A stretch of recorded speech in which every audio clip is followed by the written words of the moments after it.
Sounds good. Hello, welcome to our AMF App Members Discussion Forum. I'm Fran Solomon. And I'm Andy McNeil. And we're thrilled to be your host for these forums. The Members Discussion Forum is brought to you by Heal Grief, a social support network creating community after someone has died. Everything we do is inspired by our core belief that no one should ever grieve alone. Our goal with this forum is to bring our community members an opportunity to engage with some amazing people and to discuss various ways to normalize and educate the community at large about issues of grief.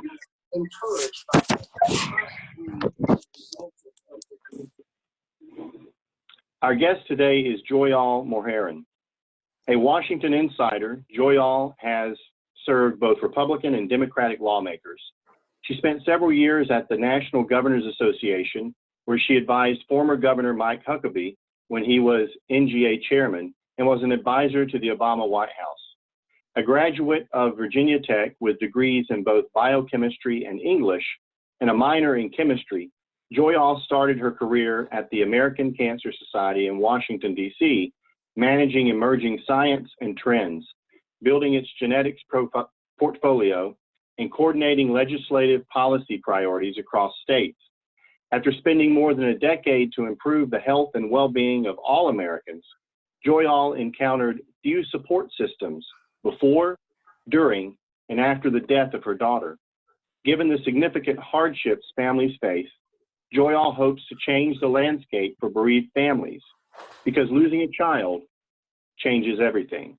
Today, Joyal is the founder of Evermore, a nonprofit making the world a more livable place for bereaved families. So Joyal, we are delighted to have you as our guest on this discussion forum today. Thank you for having me.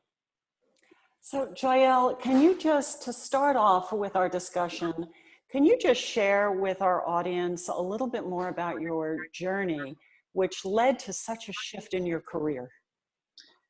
So I think my story is probably like many folks who work in this field, had a personal experience. And then I went back to work actually fairly quickly, which was a good thing for me at the time. I needed it. But the whole time, sort of while I was working and sort of in these, if you will, higher level meetings, and just thinking more needed to exist for families. What that looked like, I didn't know. I'm not a therapist. I don't know anything about running a support group. I don't have those sets of expertise at all. But certainly then, I'd wake up in the morning and I'd be listening to the news, and it was Trayvon Martin and Hydea Pendleton and the hotshot firefighters and the Sandy Hook massacre. And I just kept thinking, oh my gosh, there are all of these people who are about to have these really life-changing experiences. And I thought just something else should exist besides the direct support. So that is what started me. I decided after some time that I had done for the last White House the things that I said I would do for them. And I just decided enough Fritos, Doritos, Cheetos, and Tostitos, which is, I worked on childhood obesity issues. It was a good issue, but it just wasn't getting me out of bed in the morning anymore. And so I just started diving into the literature. And I honestly thought this was going to be, I needed like a 6-month break or something. Like I just couldn't go back to sort of, if you will, the hot house where maybe some senior politician is upset or some staffer is upset about something that, at least for me at the time, having just lost our daughter, just seemed like so inconsequential and not really a big problem in the schematic of life. And so that very short intended few months break sort of has evolved into something much bigger than I had ever imagined. And now I am hoping to lend my expertise or policy background, because I think bereavement care in America is broken fundamentally, no matter who you lose. And I think it's a public policy issue. It's a public health issue. It is a racial equity issue. It is a children and families issue, and no one is talking about it in that regard. And I think that that is a travesty. There is not enough funding for local support centers. There's not enough funding for therapists. There's not enough policy tools or supports for professionals. And so that's the type of work I at least have done before, and I hope to learn some of that to this field today. And one of the things that we really particularly enjoy is that you've really labeled it. You're calling it bereavement care, which is a very direct and appropriate name for what we do. Yes, it took quite some time to get here, but I think bereavement care, at least in the halls of Washington, if you will, is a great label for this. It aligns with medical care, it aligns with health care, but it's also very specific. I know that in the field of grief, if you will, grief is very wide in my opinion, and you can be grieving, you know, from an amputation, or even people talking today about grieving life, daily life and normalcy, is very different in my opinion than the death of a loved one. There is really significant literature to demonstrate that our country should be paying attention to this in a very different way. Beyond premature death, there's, you know, juvenile incarceration, there's increased suicide or suicide attempts. There's so much data. And so I think bereavement care, if you will, gives us a niche. I am cautious, if you will, on using the words mental health. Certainly mental health is part of this, but mental health sort of signifies a much bigger table. And I would just say also in DC, mental health, that community is well organized. And if you will, another seat at the table, another mouth to feed is what I would say. While they might be very friendly, it wouldn't be necessarily a welcome seat at the table, because any sort of appropriation that Congress could make to mental health could also be diverted to bereavement, meaning that they themselves would get less cash and less attention. So I think bereavement care is a great way to really be very specific. And frankly, when I talk to people about bereavement care, they get it. Like immediately. It's taken a long time for me to get to that point, but I think the messaging is important. Yeah, and we've adopted that messaging as well, because it really is bereavement care that we provide. We you know, grief, as you stated, can be very ambiguous. It can encompass so many things. So we have adopted your language, and thank you for that. That's great. Yeah, one of the things that's interesting to me, we as a field, and I'm talking about now the bereavement care field, there are people who have been writing about, researching about all that for many, many years. One of the things we have not done very well is organize ourselves as a field. We certainly have wonderful professional organizations, ADEC, NAGC, to name a couple, that have been around for a number of years and have done a good job with professionals and having a professional home. But as far as organizing ourselves as a field to be able to say, here's who we are, I've looked for years, and actually a good friend of mine in the field even said the same thing. The trauma field did a great job organizing themselves. And so they have a distinct sort of presence around even, you know, politics, but also just around the United States, around what they do, that's separate from just mental health, as you said.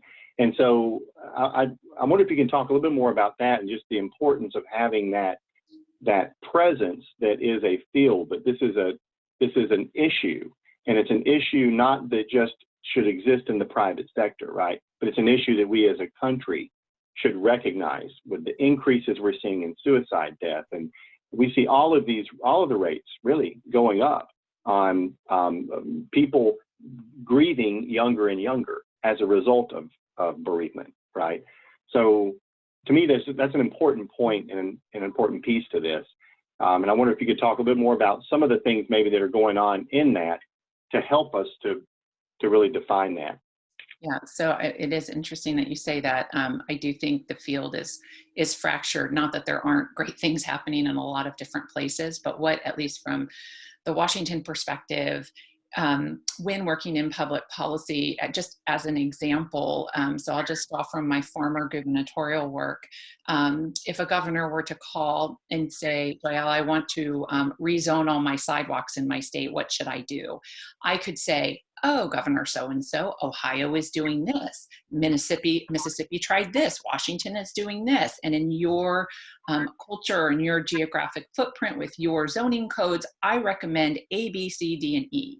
And I think some of those, if you will, shared best practices, identification of policy gaps, even sort of bringing together the research in a really in sort of a synthesis way is something that I have not seen as much as in this field.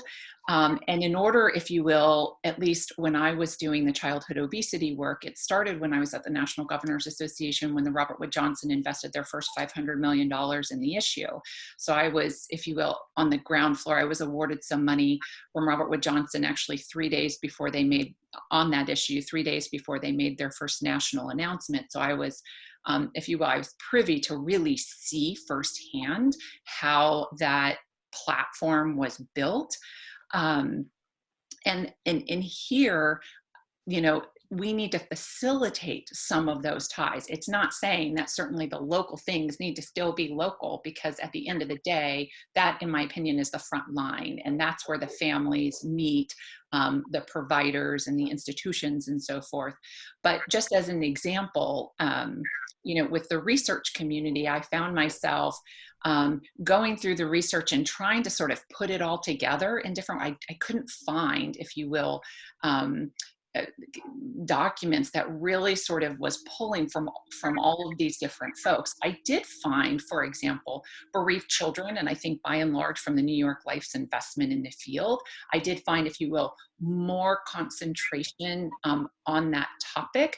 But over time, it's, you know, it's not only bereaved children, there's bereaved siblings, there's compelling data for bereaved parents as well, and some for bereaved spouses. And so actually I've been spending my morning pulling together what I think is the most compelling data. I have some congressional meetings this afternoon to just say to them, this data is gobsmacking. And I know they'll agree. I've been in those seats before. I know what gobsmacking data looks like from the insider, if you will, the advisor perspective. And I think there's enough there with these issues. I'll mention there are two things that I've done in order to try to start moving the topic forward. One is we co-hosted a day-long private meeting at the National Academy of Medicine in late 2018, where I brought in some of the nation's researchers who I thought were really sort of advancing the needle in different regards. Now, in some cases, people didn't even know who these other people were. So one example that I'm not sure that it's, if you will, a new person to the bereavement care field, if you will, is Deborah Umbrinson at the University of Texas at Austin. She runs their population health center. If you don't know Deborah, you should.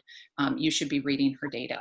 She is a demographer, and so she has, right now, in my opinion, the best prevalence data on incidents of immediate loss. And she's also spending a lot of her time looking at differences in race data, which I will say is just, to me, it's bewildering that it is not on racial equity. And this is one thing I'm sort of set out to change. But her data, if you're running a local center or you yourself are doing research, I highly recommend you search out her papers.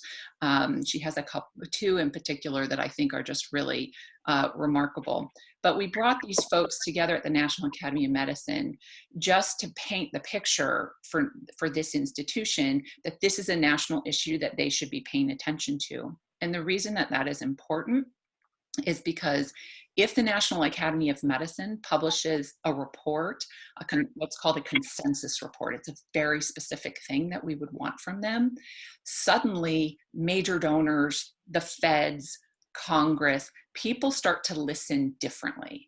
They no longer pat you on the head and say, oh my gosh, I'm so sorry you lost your parent or your daughter or whomever, but they start to go, holy Toledo, there's actually something here because the National Academies of Medicine has weighed in. And so I have been working behind the scenes, and there was even a meeting yesterday to try to get the nation's first report on bereavement care. This would be a huge, wonderful opportunity for the country and frankly for all in the field, because it would finally begin to shed that scientific spotlight on the issue with sort of unfettered credibility, if you will, with the National Academy of Medicine. I'll say one more thing that I've done, and then I'll be quiet. The second thing that I've been focused on is people say people don't want to talk about death. And I think that there's definitely something to that. Although we've tackled some really difficult social issues in the last decade or so. And so, I say, okay, to a point, I think people may not want to talk about it, but I actually submit that people may not know what to do. And so, right. And so I started working with some folks at MIT and a group called Rethink Health to begin building what a population health response would look like. So right now, these are all very tentative, and frankly, I'm looking for funding in order to finalize this, in order to get it into the literature. And I'll just say that the maps, we're calling them, they're quote, system dynamic maps, which really means at least to a person like me, they look like fireworks on a piece of paper that only people from MIT understand. But basically these fireworks begin to point out what are the key leverage points in a family or in a community that as a public health system, we have to respond and focus our efforts. So employers, schools, clerical leaders, health issues, healthcare providers. It's really beginning to label each of these sort of institutions, which my hope is getting that into the literature, then gives a foundation community an approach to go, oh, here's where I can fit in. I can fund this piece of it. And this other foundation can fund that piece of it, so that there's more, if you will, back to your point, Andy, a collective and coordinated approach, both for the funding, but also for the resource development for the field, thereby helping the families themselves. Yeah, it's really spot on. For someone who is, 25 plus years in this field, I can tell you how many grants I've written that never came to fruition. I've obviously written more than we ever closed the deal on, because it's not considered a key funding area, because there's not enough data backing that up, or at least not enough for the foundations to feel like that, yeah, that's valid information, and we're going to put money forward on that. So that is a huge step. If we could do that as a field, it would be a huge step for the field. Not only that, but get right down to it. And you mentioned this, just the people on the front line, bereaved people who, I did a presentation a few years ago at ADEC, and it was titled our fear and fascination with death. And what I was trying to argue there is, I've heard it over and over again too, that people say, well, people don't like to talk about death. I don't know that that's fully been my experience either. My experience has been that I don't think people know what to do about it, or know how to have the discussion, or have the resources that they need. If you look at our entertainment, we entertain ourselves with death. Every major movie that wins an Academy Award or some sort of recognition has a death theme to it. Typically, someone is either bereaved, someone dies in the film. It's very deep and moving. We entertain our children with death. All the Disney princesses are bereaved children. Most of the main characters in the famous cartoon movies that are out there, they're bereaved. They've either had a sibling die or a parent die. So it's a topic that it's all inundated in our society, except for how do we talk about it? What do we do about it? How do we truly support one another when we're in that place? So I applaud you on that. I think this is fantastic. Andy, I'd like to open it up to see if any of our audience has any questions specific for Joyal. Yeah. Questions or comments, if you have something you want just to. Yeah, go ahead, Jason. Just unmute yourself. Yeah, so it's funny that you mentioned that. I lost my dad to suicide. I wrote a book about it. And whenever people would ask me afterwards, maybe I just met somebody for the first time or whatever, they ask what your parents did, that typical. And then I was like, oh, well, my dad passed away. And then I was, oh, sorry, what happened? I would didn't know how to say it because they didn't know how to respond after I said my dad passed away from suicide. Like, they just didn't know how to. So, that would help people to understand, like, hey, here's what happens whenever you, come across somebody that maybe has lost, like, here's what you can say, or here's how you can maybe, relate to them or give them comfort, because that it just created awkward silence. And I was like, oh, I just stopped mentioning it because it was just for them more so as opposed to me, because they didn't really, it just put them in a weird spot because they didn't know how to respond. Yeah. Would anybody else like to add into that conversation? Go ahead, Sheila. Unmute yourself, please. Yeah, I wanted to, I had a couple things. One, I wanted to ask you, the woman you were recommending from, I think, was she at the University of Texas at Austin? Deborah? Yeah. Deborah. Umbrenson, Umberson. Yeah. If you Google, she has a paper called Black Deaths Matter. Her work will come up. Great. I just had another comment. You mentioned about the mental health issue, mental health funding. Of course, I used to have a clinic, so I can tell you at that time it was 5 cents of every dollar was in mental health, and now it's way less than that, I'm sure. So it's such a small pot that it is true. People may not want to open it up to, But I think there's another reason that we have to recognize, and that is that, what do people say when somebody's not grieving well? Either the person says of themselves, am I crazy? Or we say they're crazy. I mean, so that whole thing about what does healthy grieving look like? What, or bereavement look like? I mean, I think that there has been, and just as was in the substance abuse field, the issue of people being crazy instead of recognizing they're addicted. I mean, it's the mental health people's fault. I guess it's our fault that we haven't clarified it enough. But in the public mind, I'm talking about that you don't want it to be seen as a mental health problem that I have because I lost my daughter. Fair, absolutely fair. Yeah. So, though, to piggyback on that, Sheila, just real quick though, I'm glad you brought this up. We do now know that, and actually those who are on the line, if you don't know, you can go to the APA website and you can comment on that. It's pretty much a done deal at this point that we will have a diagnosis. It's prolonged grief disorder, and it's going to happen, and there's lots of debate all around on the issue. But to me, this is an example of because we weren't able to organize in such a way that bereavement is its own thing. You have different factions that are dealing with bereaved people saying, hey, we've got to get reimbursement for this, or we have to be able. So it forces subgroups like, psychology to figure out, well, how do we reimburse for this?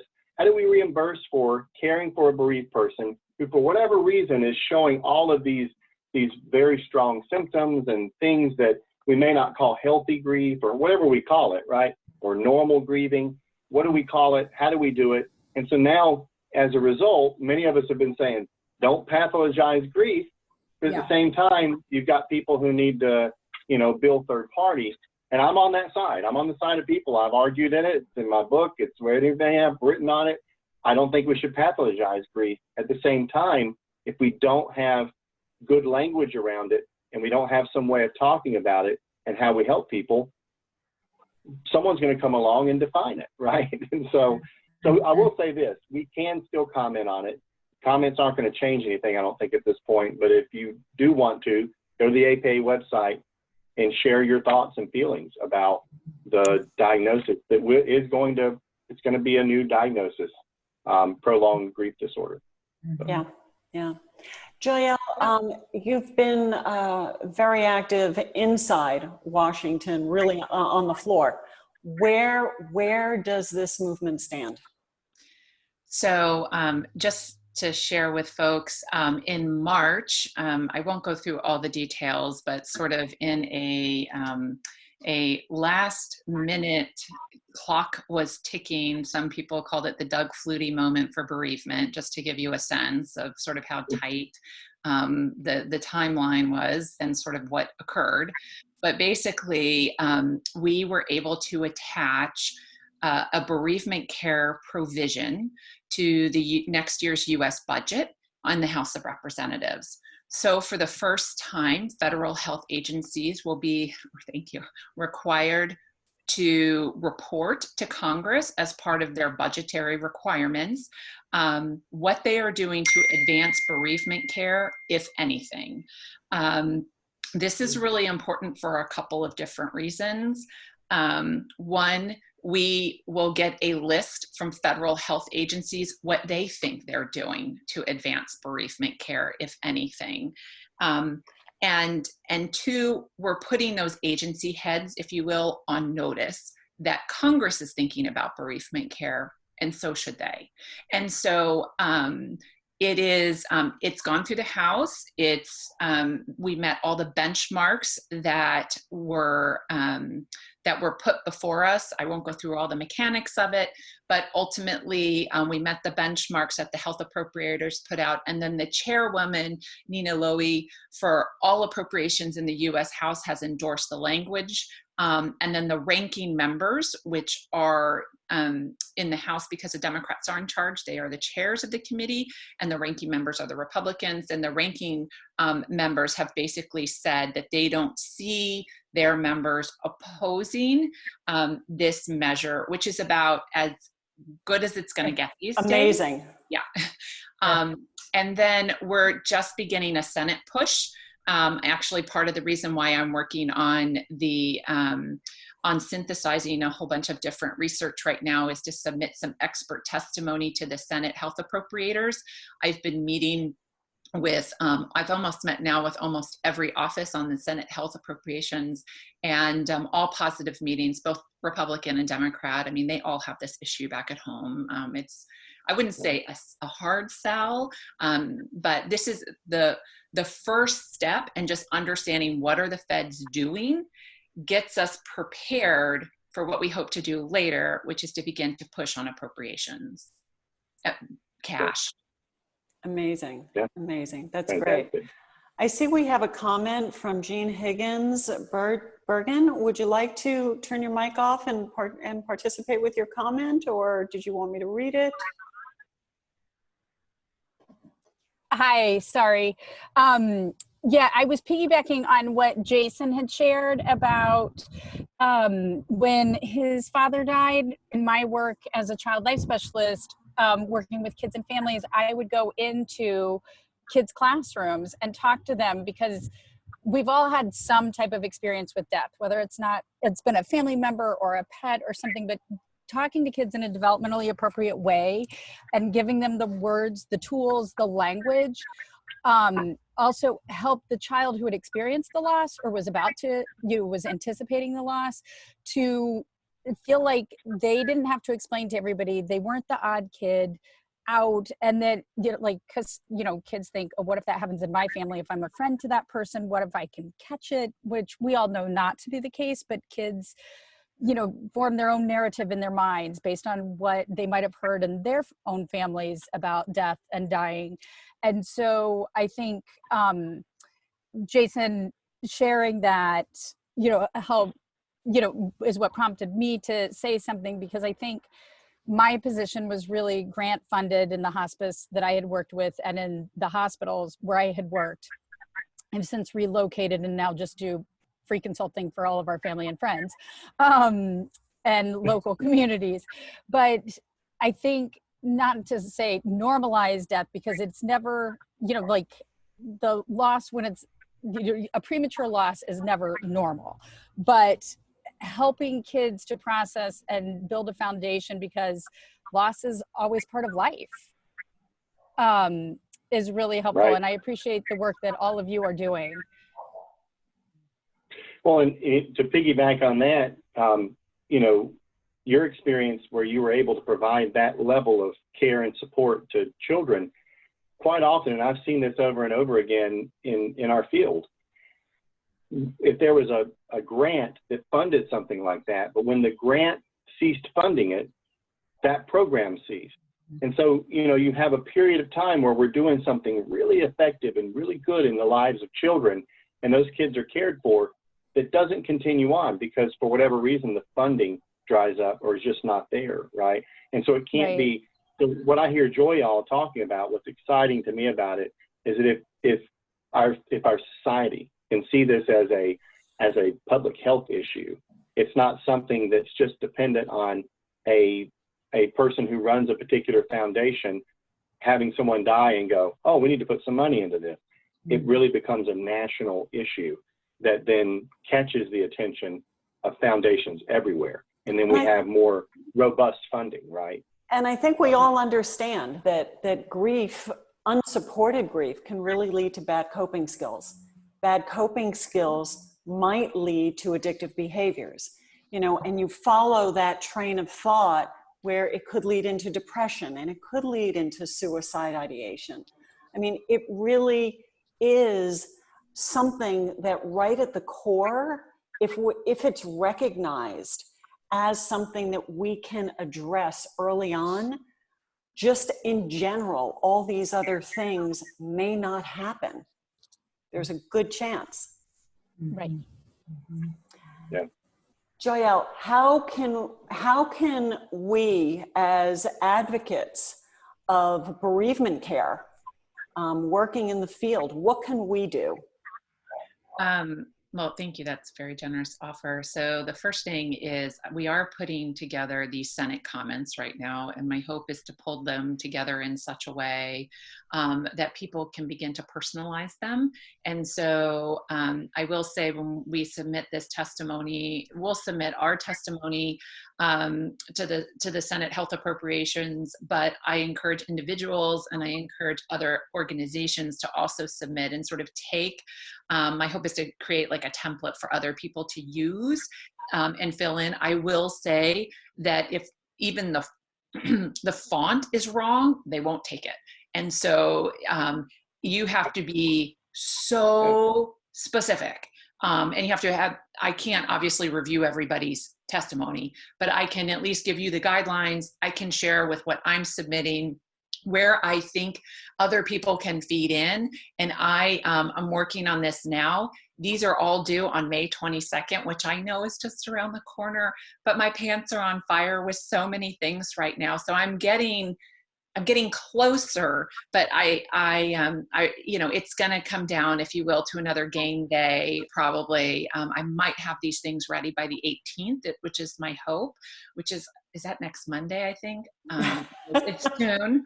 It's very soon. Yes, it is. Oh, great. Okay, fantastic. And then get these back out of the field and have everyone who they can be submitting these comments to Senate Health Appropriations. At the same time, would we go to your website? Will we go to your website to access that, or how would we? Yeah, that's a great question, Andy. Probably what I'm going to do is put this in our newsletter and just send it out. I'll be sharing it on social as well. I can email you and Fran, and then you guys can have, you know, a copy as well. Okay. Sorry? Sounds good. No, that's Okay. great, and we'll forward it on to our That would contact. be fantastic. Yeah. The timeline is obviously truncated, and if, you know, back to your point, Andy, if there was more funding, I would have help. But anyway, so pulling it all together as well as I can, I think it'll be compelling. And frankly, I also think for future grant proposals, it'll probably be a really good document for people to pull from in the future. Anyhow, so that is one way. We're also, if you will, facilitating meetings with offices. So if there are people who want to become engaged, we occasionally have webinars. We have a like a join me sign up thing on the top of our website on our homepage. So if you want to if you want to be part of those meetings. And what that looks like is, as an example, Phyllis, who I think is still the current president of ADEC, happens to sit in Nina Lowey's district. Remember, Nina Lowey was the chair of all appropriations for the House. So between Phyllis and I with Phyllis was talking to the health policy advisor for Nina Lowey. I'm talking the shop, if you will, in the policy, and Nina is the voter. So people listen differently when their voters are there.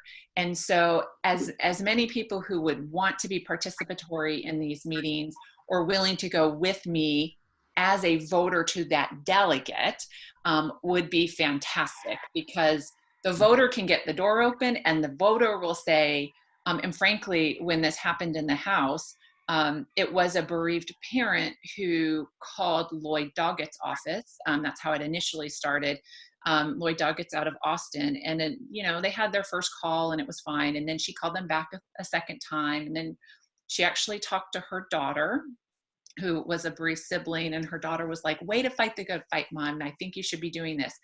And so that's what prompted her to call back Lloyd Doggett's office and say, I'm not taking no for an answer. You people are going to lead this in the House, and you're going to do this and you're going to do that. And within like 2 hours, we had Lloyd Doggett leading the internal stuff, because she just became a pit bull within the span of a few hours. And that is what began, if you will, this other movement where I was coordinating, bereaved families and individuals and professional bereavement folks to get this through the House in like a 24-hour time period.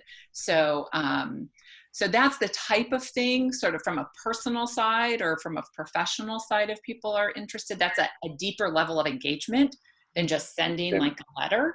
And so there's sort of two options depending, I guess, on what people want. Regardless, when I develop what the Senate testimony, I'll email it to you and you can forward it to whom you see fit. Yeah, no, absolutely. Great.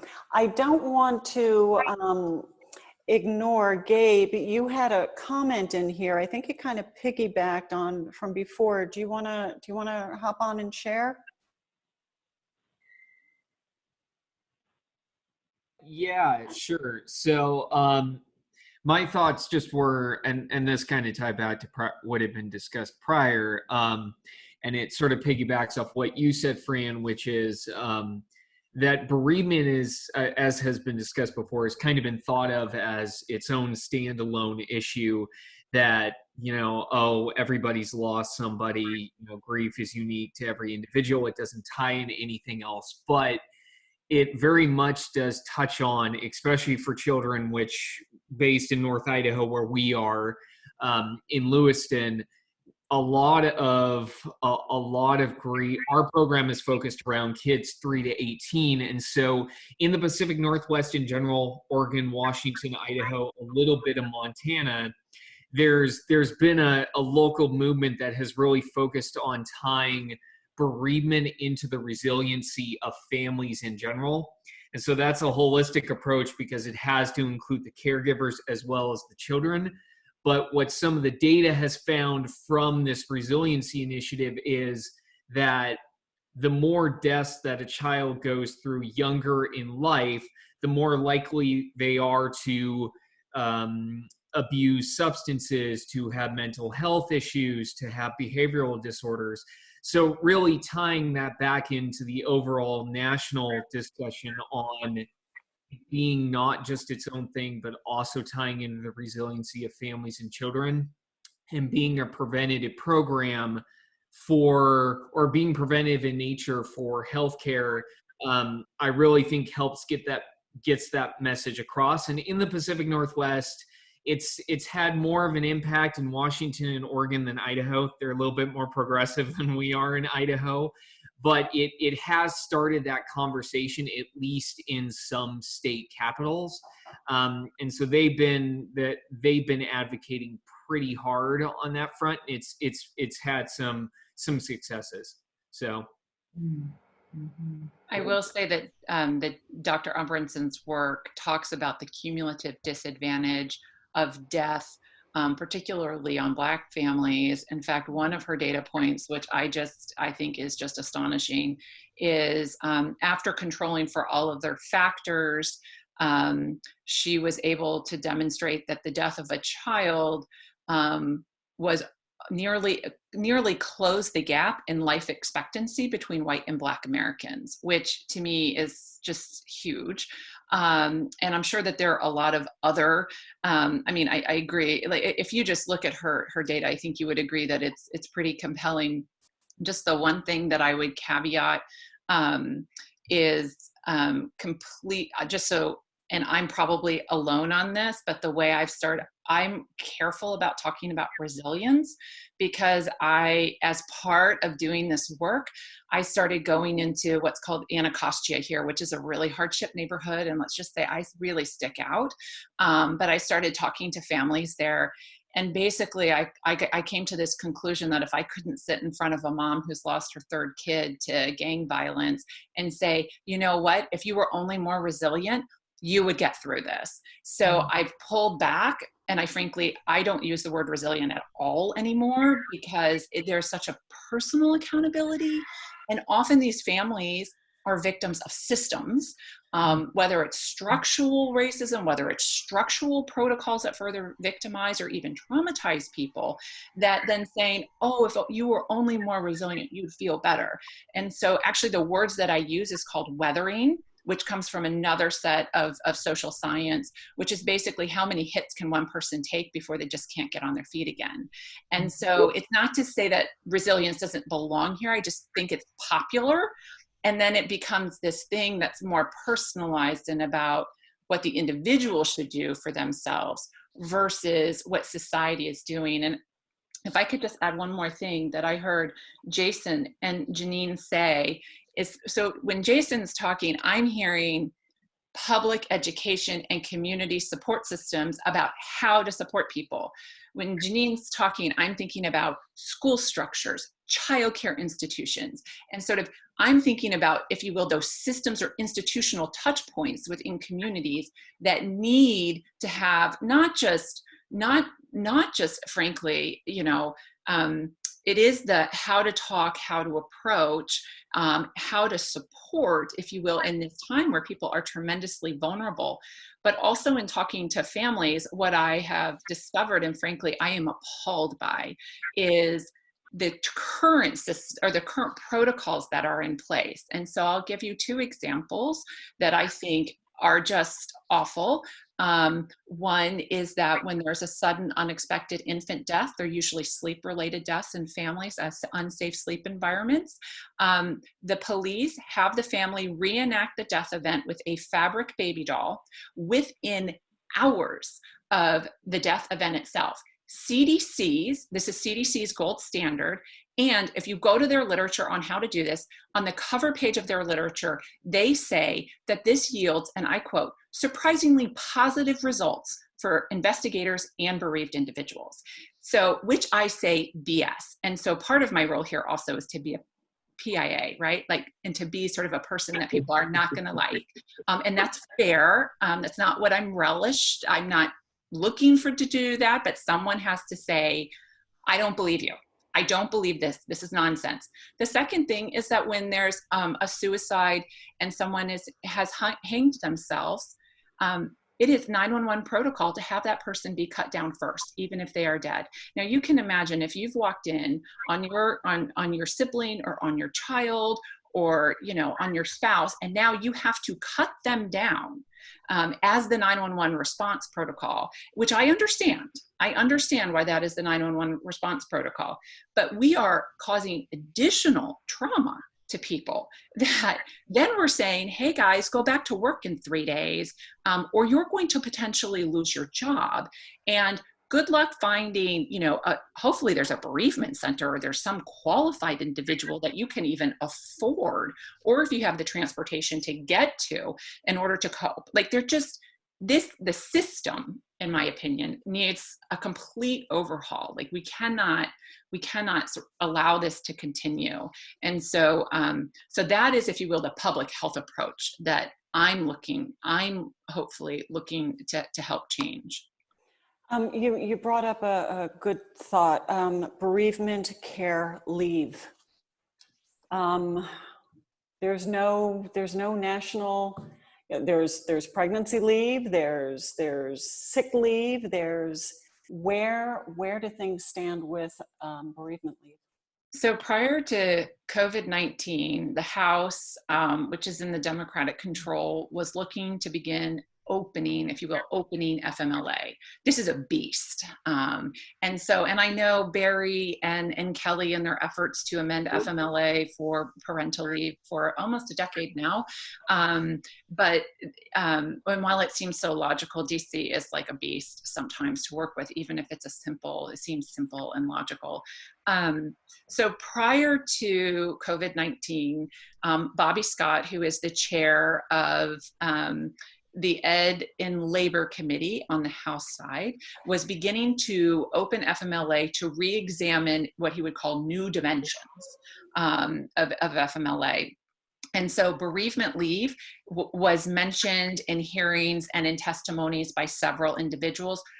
Part of the problem with bereavement leave, I mean, there's obviously, as I'm sure everyone here knows, there's a very well coordinated paid maternity leave or paternity leave. That funding doesn't exist here, going back to what Andy said in the very beginning, with the field being fractured. Until the field is sort of more glued together, it's going to be we can do it just like we did in the House on the bereavement care provision with the U.S. budget, but it will have to be much more targeted and strategic. They were looking at it. They were looking at bereavement leave as it related to child death. They weren't yet to a place where it was sort of, if you will, going to be more open than that. So an intermediate step is that I can't take on right now because we need to focus on the Senate, but is going to the Senate or to the House and to particular decision makers there and asking for a Department of Labor survey on bereavement leave for every employer in the United States above 50 employees. Now, I know that there are surveys out there by the nonprofit association Shroom and such about how many 3 or 4 days. If you actually look at their survey data, their responses are very limited. So I just caution anybody and sort of thinking that is in fact true data. And so the best way to determine what bereavement leave looks like for most Americans right now is to have the Department of Labor commission a report or a study, have them come back.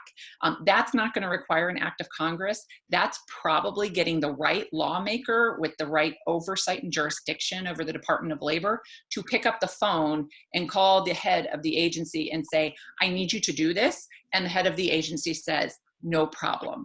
And so my hope this year is a couple of more lower hanging fruit, if you will, things like that, so that as we get more organized and coordinated, when we're going into FY21, we're going to be able to make better, sort of more sound policy pushes based on data or information that we're beginning to garner or get started this year. Yeah.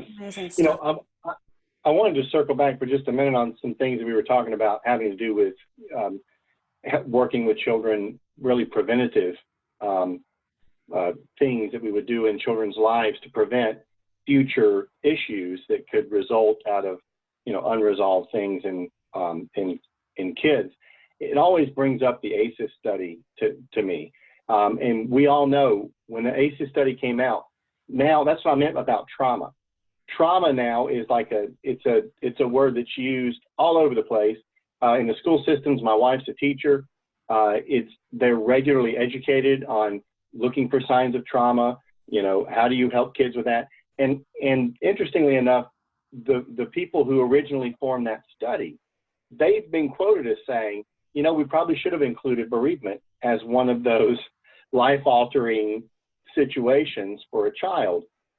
It wasn't included at the time, but some of them would say you could go ahead and include that. So I actually have found I've gotten a lot of ground using the ACEs study and talking about bereavement, talking about those traumatic experiences in childhood and bereavement being one of those.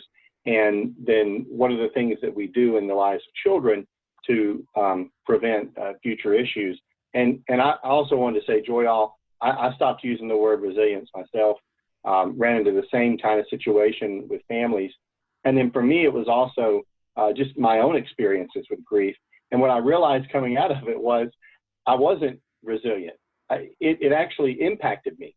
It didn't bounce off of me like I was, some kind of Superman, or I just picked up and dusted off my knees and kept on walking. I was impacted and changed as a person. So I would also encourage, if you haven't looked at the studies on post-traumatic growth by Lawrence and Ted Tedeschi, and I'm drawing a blank on the other name, Lawrence something. I wish I had it, but Ted Tedeschi, if you look that up, it's great information. And one of the arguments they make is that bereavement, you're not resilient in the sense that you bounce back to where you were, that when you're bereaved, you're actually impacted and you land in a different place. So it changes you as a person, and there's that impact, and helping our society to recognize that and not to necessarily see that as, again, as a problem, unless it's affecting us in ways that we're unhealthy, but to see it as an experience Growth. that we all live, right, and might find ourselves in different places. Yeah. So we actually have about 5 minutes left. I wanted to see if anyone else has just a quick question or a comment before we wrap up our time together here with Joyal. Hey, Joyal. Oh. Let's go to Rebecca, and then, then we'll go ahead, Rebecca. Yeah, go ahead.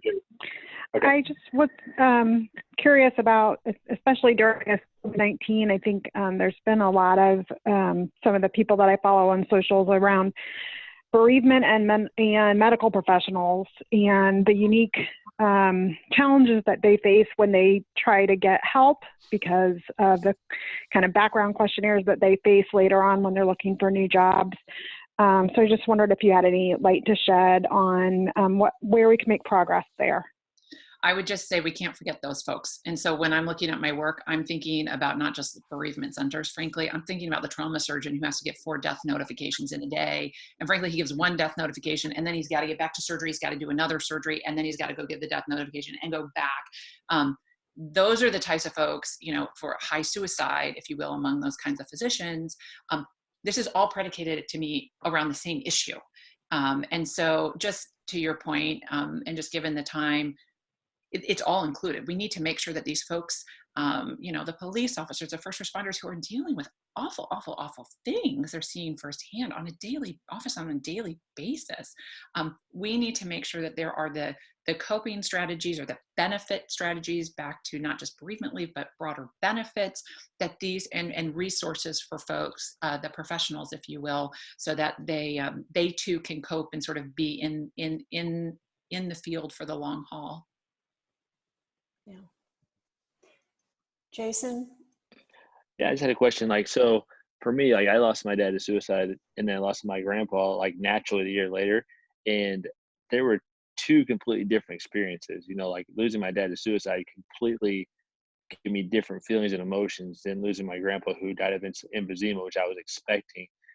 Under your bereavement, is there different segments? Is there different branches? Because I think depending on how you're bereaved can really affect your emotions and your state of mind, I guess, is for lack of a better term.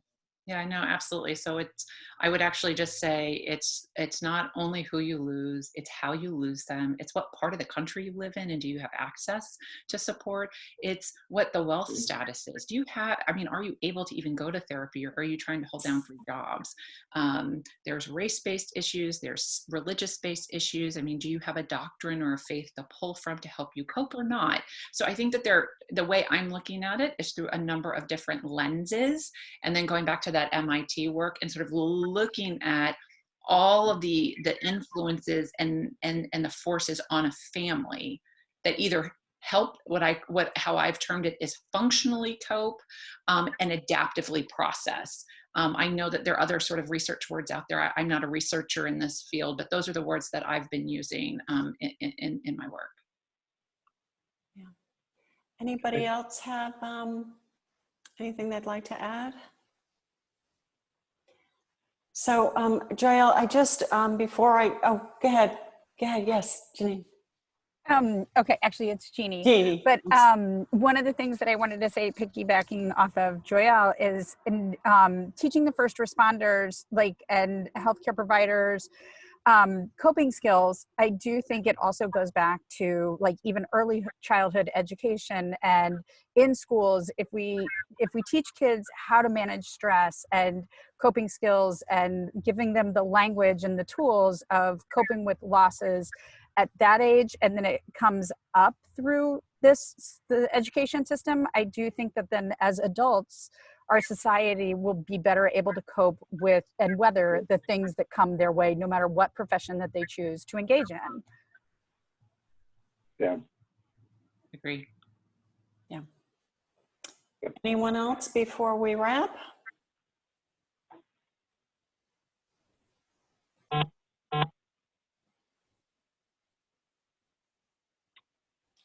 Okay, Andy. So, Joyal, would you like to just, how can people connect with you after this discussion? So if people want to connect, or people are listening to the recording and they want to connect, how might they do that? Thank you. So first, thank you so much for your time and this opportunity. I'm very flattered and humbled. And for anyone who would, like to participate, actually, if you LinkedIn me, go to LinkedIn and then just send me your email through there, and then I'll email you back. That's probably the easiest way to get in touch with me. And I'm really grateful for all the work that you do and the experiences. And I certainly know that I don't have this all right, and I still have a lot to learn. And I always offer, if you will, an invitation to make it better, because I just really believe at the end of the day, we gotta change the system. We gotta make this better. And we have a long way to go, but I really appreciate today and your time. Great. Joyal, we want to thank you again for being our guest here for this discussion and for sharing your important work with our audience. It truly is, and it will make a difference for each and every one of us in the bereavement care field. Thank you. Thank you. Yeah, and thank you to everyone who joined us for the discussion forum. You guys had great comments, great questions today, and it energizes me to be part of a great discussion like this. I think it's one of the things that just reinstates why we even all started doing this to begin with. So thank you to all of you for joining and doing that. If you'd like to learn more about Heal Grief, who is sponsoring this program, you can visit us at healgrief.org. At healgrief.org, you can learn more about all of our programs and resources, and you can also learn about our national network of support for grieving young adults called Actively Moving Forward. And if you're not yet part of our AMF app community, we hope you join us to stay connected. So thank you for joining us, and we'll see everyone next time on our members discussion forum. Thank you.